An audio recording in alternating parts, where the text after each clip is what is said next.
Hello, my name is Barbara Lewis with Singing After 40. Welcome.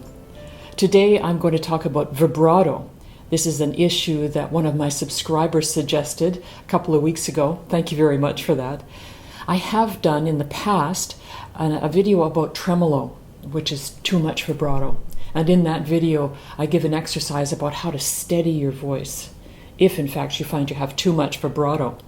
Today I'm going to talk about not having enough and give an exercise, but I'll also touch on what it means to have too much. And we do, as we get older, tend to have a little bit too much vibrato. So I'll talk about both today, but the exercise for tremolo is in the other video, and you'll see a link to it right below here. I'll be back in just 6 seconds and we'll get started. If you enjoy these videos, please subscribe and like them if you do, and leave a comment if you have one. Thanks a lot.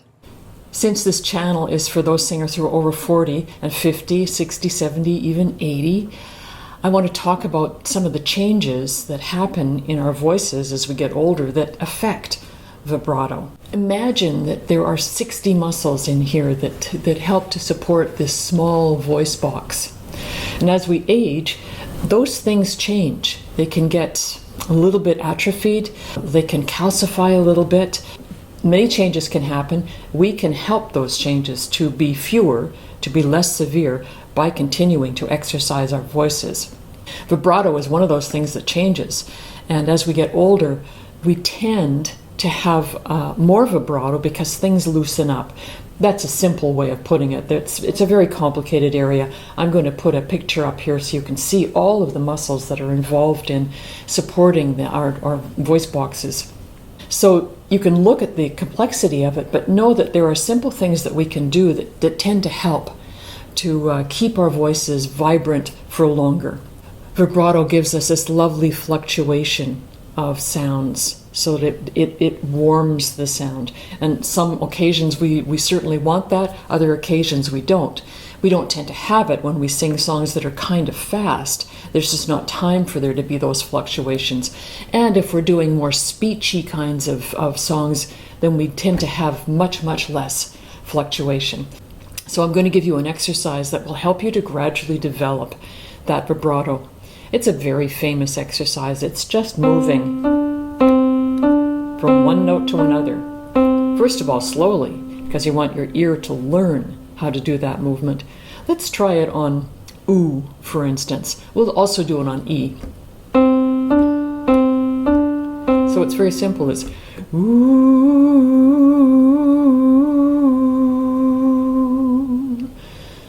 ooh. See if you can do that with me. I might be going a little too fast for some of you, but try it. Here we go.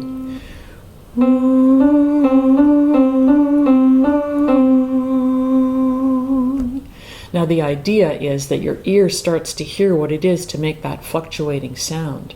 And gradually, with time, you can make that faster. You would want it to be, then the next stage would be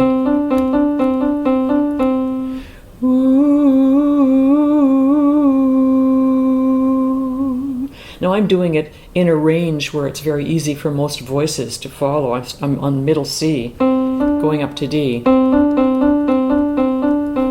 You could take that then a half step higher.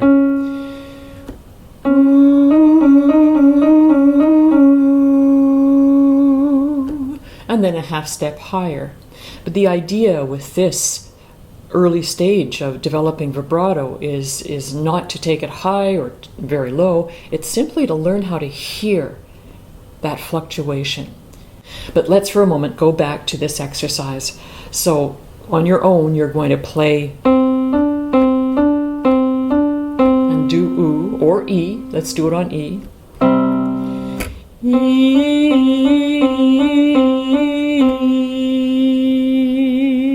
I'm ending it with some vibrato. You won't have to.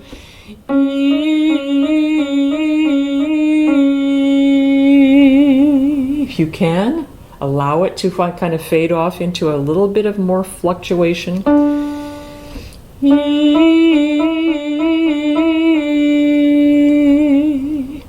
Now I'm going to play a few of those without singing and you can sing along just to get a feel for it, and then you can do it on your own.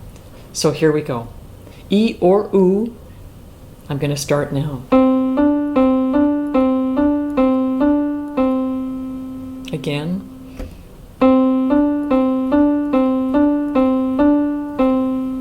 I'm going to go up half a tone. How's that going? Again.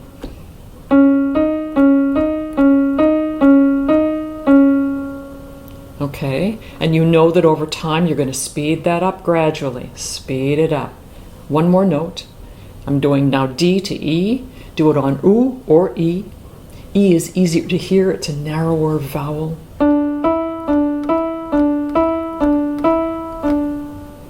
So this is how you're going to work.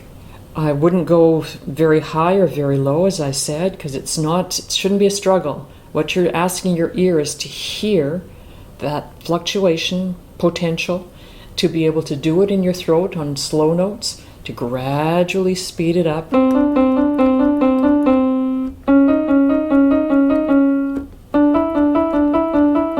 And as you get the feeling of how the larynx shifts, how the vocal cords work within that larynx, you're going to be able to speed it up, speed it up, speed it up, speed it up, until you actually have a pleasing vibrato. So work on this a little bit. Please let me know how it goes for you in the commentary underneath here. I'd love to know, and if I could do another video that would be helpful again, I'd love to do that. So this is Barbara Lewis with Singing After 40. If you enjoyed this video, please subscribe. Please like this particular video if you did, and leave a comment if you have a comment. Thanks a lot. See you next time. Bye-bye.